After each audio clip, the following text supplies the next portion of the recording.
Hi, kamusta kayo mga guys? Sana nasa mabuti po kayong kalagayan at ingat po kayo palagi.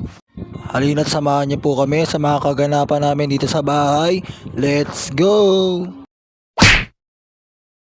Aga nga ni ako nagising, lumabas ako ng bahay para kumain uli ng masarap na lugaw. Naglalakad nga po ako dyan papunta sa lugawan para kumain ng masarap na lugaw.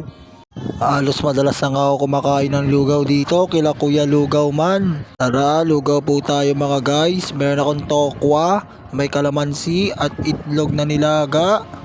Nilagyan ko pa ng maanghang at mga bawang. Tara, lugaw po tayo ngayong agahan mga guys. At pagkatapos ko nga kumain ng lugaw, umuwi na ako ng bahay. Eto, inasikaso ko naman si Boyet. Pangalawang vaccine niya na kasi sa anti-rabies sa barangay namin. Hindi ko na pinakita sa video kung paano umiyak si Boyet nung tinurukan siya ng anti-rabies. Ayaw niya kasing ipakita mga guys eh. Oh no! Mahirap na, baka magtampo pa si Boyet. Anyway, eto nga pala, tanghalian na, may paksiw nga pala kami dyan at tahong at meron ding kilawin na ginawa si mama. Kain po tayo mga guys, tara kain po. At pagkatapos ko nga kumain, busog na busog po ako dyan mga guys. Eto, ayan po ang ginagawa ko.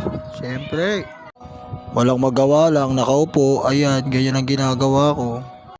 At pagkatapos mamaya maya ng konti, merienda time. Eto, kumain po ako at gumawa si mama ng masarap na buko salad. Ang init kasi ng panahon dito sa amin mga guys, kaya kailangan din namin magpalamig. Kaya merienda po tayo mga guys ng buko salad. Ang sarap po, sobra. Kaya talina mga guys, samahan niyo po kaming kumain ng masarap na buko salad ngayon sa tag-init. Summer na kasi ngayon, summer heat sa tag-init. Sarap maligo sa tabing dagat ngayon, summer na kasi. At fast forward na kagad mga guys, ito nga palang hapunan namin ngayong gabi.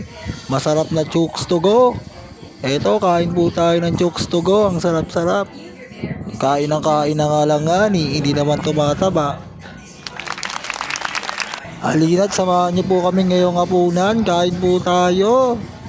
Hindi ko na pinalagpas yan mga guys habang nanonood ako ng Batang Quiapo na katapusan na huling gabi.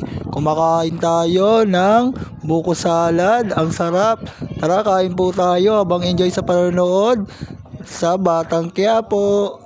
Grabe, mahigit 3 taon nga lang ang kinaya ng Batang Quiapo ah. Mas mahaba pa yung palabas dati na ang probinsyano. Sabi nga daw sa balita napagod daw ng gusto si Coco Martin sa Batang Quiapo kaya magpapalamig muna. Kaya hindi masyado tumagal ang Batang Quiapo ngayon. At hanggang dito na lang po. Salamat sa panonood sa akin at pagla-like. Goodbye. Bye-bye.